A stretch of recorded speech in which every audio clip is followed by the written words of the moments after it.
How's it going, everybody? And welcome to episode 254 of Master My Garden podcast. Now, this week's episode is, well, it's answering a question that I was asked this week. It's not a listener's question, but somebody who I know quite well, but isn't very much into their garden. And the question they asked was, is there any way of getting a little bit of color into the garden at this time of the year? And I suppose I have covered this episode actually even relatively recently, back in October time. Episode 246, plans to add color in the autumn and winter garden. And in that episode, I would have focused quite a lot on autumn interest and then various different types of interest, including, grasses that can look really well at this time of the year, even though it's not flower per se, but all of those can add a color and interest. So it wasn't just, I suppose, flower, it was levels of different levels of interest. And that episode, as I say, a couple of weeks ago, episode 246, that episode kind of covered that. But this person is looking for color in the garden at this time of the year. And I suppose at this time of the year, December, probably leading into January, there is still quite a bit of, there's quite a bit that you can have flower. And I've mentioned it before that one of the key things with flower at this time of the year is to have it somewhere that it's noticeable, because there's, generally speaking, we've had dark days, quite a bit of up and down in the weather in the last kind of week or 10 days. And things can, generally speaking, look dreary with shorter days, not a huge amount of sunshine. So anything that you have with flower that you can get into eye's view, or, have it at the entrance to your house, where you're driving in, anywhere where you're going to see it and it's going to catch your eye on a daily basis, will only be beneficial, I guess. So I look at, the few plants, or some of the plants that are kind of good at this time of the year. And a lot of them are useful in pots. Some of them can go into the open ground or into your beds. But again, if, like this person, you're not big into your garden, the key is to get it into areas where you're going to notice it, where you're going to see it, and where you're going to get benefit from it. And benefit at this time of the year it's pretty much something that's going to give you a little bit of cheer, something that's going to look like the signs of spring are on the way, even though I know we're a long ways away from it. But it's something that gives that little bit of cheer at this time of the year. So very, very, flower at this time of the year can be very, very important. As I mentioned, a bit of a strange week with weather, and just to have a look at kind of the last week, what we've had is, so bare root season has really kicked off now. We've had several nights of really heavy frost, and plants are gone into full dormancy, and bare root has kicked off massively, and everybody's busy with that. And it's a great opportunity, as I mentioned before, to get your plants in, hedges in, fruit gardens in. It's also at this time of the year that people's minds are transitioning to Christmas, so they tend not to think about that. But just if you are looking for particular types of hedging or that sort of thing, keep an eye out, try and get it done early, because sometimes there's certain things that can get scarce after Christmas, and particularly as we head towards the end of the bare root season. So at least, have it lined up or secured as early as you can if you are planning anything, especially if it's something that's maybe not that common or something that you need a lot of. The other thing to watch, the Black Friday, obviously, when this episode releases, and you've all the different deals around the place. But something that's also happening at the moment, it's not necessarily linked to Black Friday, but it's very, very typical for, or very useful for gardeners, is that a lot of the bulb people, the bulb sellers, are getting to the end of their season. Some of them are completely winding down. And what they'll be doing at this stage is they'll be exiting basically all of their stock. And I'm seeing, a lot of the online bulb people at 30%, 40%, 50% off on their bulbs. And it's still quite early. So we're only entering the first week of December here. And if you can get bulbs at 30%, 40%, 50% off, whatever it may be, you can get huge amounts of bulbs, and it's not going to cost you a huge amount. And as I say, it's not Black Friday related, but there's lots of deals to be got for gardeners at this stage. So yeah, there's lots of kind of things like that going on. For me personally, this I've been doing quite a bit of cleanup. For any of you that's been listening all the time, garden has fell by the wayside this year because of timings and heavy involvement in GAA. And yeah, I've got back and done a little bit of tidying. And this Saturday, garlic, onions, going into the polytunnel. Maybe I'll plant some outside at the weekend. I'll see what way the weather is. But definitely the majority will go into the polytunnel over the weekend. And at least, you're laying the foundations for next year, or I'm laying the foundations for next year as we go. But to get into this question, so again, I've more or less covered this sort of episode before, but we'll tie it specifically to flower now. And as I said, flower at this time of the year of any sort can look really, really good. And there's lots of, the typical bedding plants that you'll see, and we'll talk about those because some of those are really beneficial. And they'll be really useful over the coming months, and they'll add great color to your entrances, to your doors, to your areas outside your windows that you can see, and they'll bring that bit of cheer, as I said. So let's have a look at some of them. So the first one I'm going to talk about is hellebores. And for anyone that grows hellebores, there's a few things with them. They're one of the easiest, and I know a lot of people online say that certain plants thrive on neglect, but a hellebore, to be fair, you stick it in the ground and you can pretty much forget about it, and it will reliably do its thing every year for a long, long, long, long time. And it's suitable. It prefers, generally speaking, it prefers kind of woodland type areas, or certainly, shade, semi-shade. There's some of them already that do like sun, but typically they're going to do well in shade, semi-shade. And, as I say, that woodland type. So they like that, soil that has lots of organic matter in it, and really, really, really good. But what's so great about them is that the foliage is a bright, glossy green color, and the foliage in itself looks good, looks fresh at this time of the year, has a bit of structure about it. Now, they're not particularly tall, but when it flowers then, and I have a couple of hellebores near the back door, and they're actually flowering or starting to flower now, starting to bud out now. And they will flower for a long, long time. And when I say a long time, those ones that I have now, typically you're not getting flower until around Christmas time, slightly just after it. But they're starting to flower there now, or at least they're forming flower heads, and they do look even decent before they're fully opened. But that will strongly flower until probably next end of March, early April. And it's going to do that every year.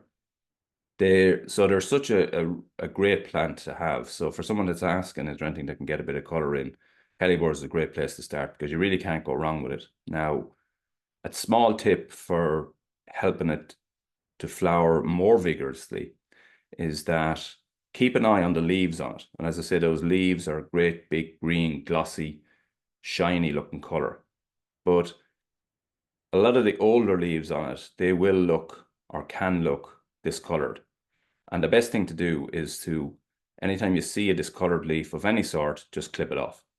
And what that does, it does two things. It forces the plant to send out new leaf growth, but it also forces more flowers to come.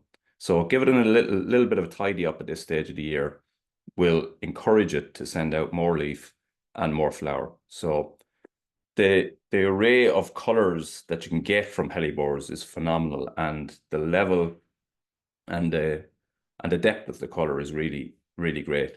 As an example, there's loads of different types of cross varieties. There is obviously named varieties as well, but there's a huge amount of cross cultivars out there, hybrid ones. There's thousands upon thousands of them. You'll see them in any garden center, and they're very, very good value typically. Now there is named ones that you can get, and they're beautiful as well. Obviously, you're gonna spend a little bit more on those, but in general, they're a phenomenal flower, really easy to mind. They do thrive on, you know, not having much care or attention once they're planted. That's kind of it. But the array of colors, they range from pinks to really, really deep purples. So you'll get everything in between. So you'll have a light pink all the way up to deep purple. And as I say, everything in between.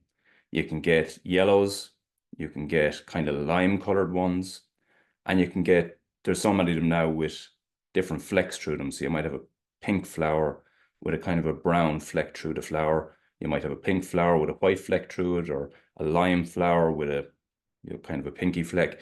There's just so many variations and colors of flower. But whichever one it is that you choose, or whichever one you like, there is some beautiful, deep purple ones out there. They're stunning.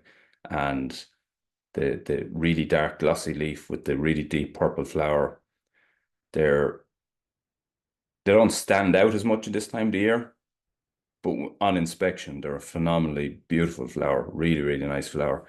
And as I say, they're hellebores. You really can't go wrong with them. Suitable for pots. So again, if you're looking to put something there, you know, near where you're coming in or out, that's going to give you that little bit of a lift every time you see it, then you can't go wrong with a hellebore. And easy to propagate as well. You know, as time goes on, they're easy to propagate. There's, you know, they're just so versatile and such a reliable plant at this time of the year.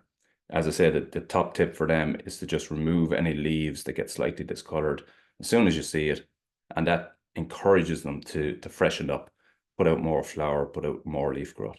So hellebores is a definite to put on your list. Other flowering plants at this time of the year, you're looking at things like Saracocca. That's really nice at this time of the year. You'll see that a lot in garden centres in full flower at this time of the year. And again, useful in pots, will flower for a period of time, nice scent off it, which again is unusual at this time of the year. That's a really good one, Saracocca. Daphnes, a lot of the Daphnes, and there's a huge array of these available. You get small ones, dwarf ones that will be, you know, just a couple of foot high.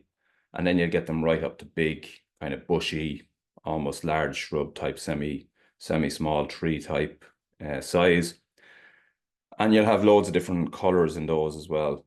They'll typically be end of December before you start to see flower, but they're, you know, really, really nice flowers at that time. Then you have the Mahonias. They're brilliant. Mahonia japonica. There's loads of different varieties of those. Again, in various different sizes. You can get small ones or ones that'll grow really, really tall, you know, up to kind of 2 meters high or even a little bit bigger. And they're hugely beneficial. And you won't actually notice this for maybe a good few years after you plant one. But when they're fully formed, fully grown, and they have a lot of flower on them at this time of the year, they're actually very, very attractive to bees. And again, you wouldn't see a huge amount of bees out in sort of December or January, but when they start to come out next springtime, and you know, on the earlier days like February and things like that, they'll flock to those. So hugely beneficial for early pollinators coming out. And yeah, really hardy, reliable plant as well. So a great flower this time of the year.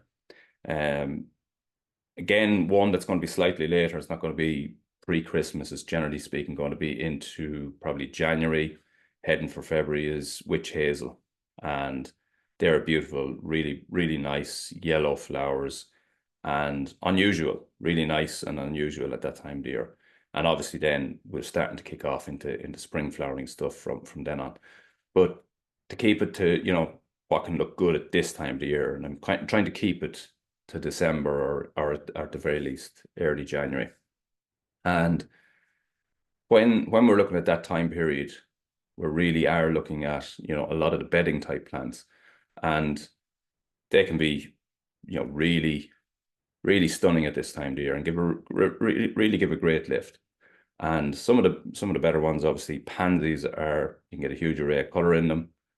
Anybody can grow them, simple to grow, brilliant in pots, can also be stuck in beds. Again, if you have flower beds near your front door or your you know, wherever you're going in and out, if you're able to flower up a lot of that, it can look really good at this time of the year and give, as I say, a real great cheer Pansies, super reliable, easy to grow. Anybody can grow them, even if you're not an experienced gardener like this person asked. Viola, sort of a cousin of the pansy. I find though the viola is actually a bit better. It's slightly tidier, a little bit more flowers for a little bit longer.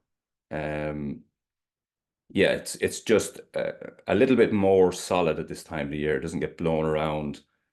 Has a lot more flowers. They're generally speaking quite a bit smaller, but there's a lot more of them. And I think it's that small flower that means it doesn't get damaged or blown around as much as say a pansy would. So viola, in my opinion, is a better version of, to give you a flower that time of the year. I this week now will plant quite a few violas into different pots. I also use them for, things like grave pots at this time of the year. And yeah, they're brilliant, brilliant, brilliant plant. Um, Other things that you can get at this time of the year, you can get obviously polyanthus and primrose. They're mostly not going to be fully flowering yet. They'll be starting to peep their flowers, but from late December onwards, they'll be starting to push out a lot of flower. And they will flower reliably right through till next April, May. And great, great one at this time of the year. Cyclamens are another one. You get loads of them in the garden centers at this stage of the year. Really bright, beautiful flower. I find them a little bit finicky myself, in terms of they don't like the weather too much. They're probably coming out of, basically greenhouses where they have got everything that they could possibly want. And, they come outside and then they get the reality of the Irish winter and they get battered a little bit. So yeah, they're not wonderful in my opinion. They look great when you take them out, but they just don't have any longevity in them in my eyes. Then you're starting to look at some of the bulbs which are starting to flower at this stage. So you can get some early flowering narcissi and snowdrops. You get those flowering at this stage. And again, snowdrops, if you're interested in something that's going to be a really early flower, Robert in Altamount has a huge collection of snowdrops now, and he will have snowdrops and probably narcissi that are going to be flowering at this time of the year. And you can get those and have them flowering at this stage every year going forward. So yeah, they're kind of the good ones. Another really good one at this time of the year is headers. And when you go to your garden center, you will see, you've heard me anyone that's listening for a long time, I will have spoken on this before. You'll have your natural flowering headers and they look great at this time of the year. I think they're a really bright and vibrant color. Again, reliable, really hardy, will flower for a long period of time, simple to grow, pretty much will grow anywhere. And then, of course, you will see the sprayed ones. And I cannot understand why anybody would buy a sprayed plant, but they're there out in garden centers. I certainly don't recommend that you buy those. I don't understand why, when there is such beautiful flowering plants, in headers at this stage of the year, why you'd feel you'd have to spray it in a certain color. But anyway, they're the ones, and the ones that I'd be recommending are the natural Erica which will be available in whites, pinks, reds. Beautiful flowers, really tough plants, will grow anywhere, will grow in a pot, will flower reliably for years to come, and they have very, very little maintenance or work with them. So they're kind of great ones for this time of the year and for creating a little bit of flower. Where that's kind of more or less it in terms of there is other flowering plants, and I would have spoken about them in episode 246. But for somebody who's looking to create just a bit of color around the house, for someone who's just looking to brighten up an entrance, brighten up around a patio or something like that, then that's a right collection of plants, really good collection of plants that will do that for you reliably year after year with very little care and without being a a green fingered gardener or whatever. You can do this really, really easily. So go through it again. Hellebores, definite must have. They're superb at this time of the year, really easy. Daphnes are good. Again, lots of arrays of flowers. You can get them in various sizes. Witch hazel, really interesting one, nice flower. Don't need a lot of those, but certainly one or two specimens can be really nice. Saracocca, brilliant at this time of the year. Really nice at the entrance to your house, giving that bit of scent, as I said. Then the bedding plants, the pansies, the violas, polyanthus, primrose, cyclamens, and the coloured headers, the natural coloured headers, as I say. And any of those will brighten up around the house at this time of the year. The other thing, as I mentioned before, don't just necessarily stick to plants for brightening it up. And as Sandra Coffola said a long, long time ago on one of the earlier episodes, at this time of the year, the bullfinches, the goldfinches will give fantastic colour. And they're certainly doing that at the moment in my garden on the feeders.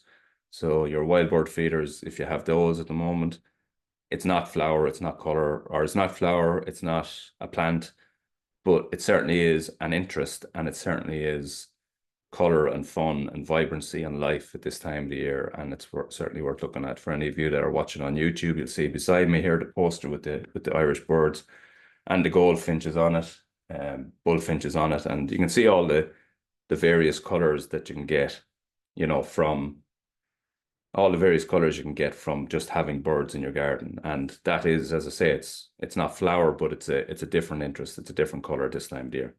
So yeah, rather short episode this week. Couple of interesting ones as we wind down towards Christmas. Great response to last week's episode, which I think, could be wrong, but I think it was the longest ever episode in terms of length that I've recorded. I think it was an hour and 11 minutes or an hour and 12 minutes, something like that. But it was some really interesting gardening gifts there. And yeah, I think really, yeah, it was a really interesting chat, and I enjoyed it. Enjoyed listening back to it actually when I was editing it. So over the next couple of weeks, I'll do the usual. I do a kind of a summation of the gardening year, do a summation of the podcast this year, the sort of top episodes of the year, and then we wind down towards Christmas over the next couple of weeks. And yeah, that's the sort of plan. We're on the wind down now. Well, we still have 4 episodes between now and Christmas, and then back at it in January. But yeah, this week's episode covers that simple thing of having a bit of color, which can, really does brighten up the place this time of the year. Obviously, we've loads of Christmas lights, Christmas decorations, and so on. But to have a little bit of flower that gives that little bit of cheer, I think at this time of the year is a really beneficial thing around the house. So, as I say, it wasn't a listener's question. It was a question that a friend of mine essentially asked me, is there any way of getting a bit of color? But I thought some of the rest of you might find some benefit in it. So I hope that helped, and hoped it helped you to get, some bit of an idea into how to get a bit of color around the house.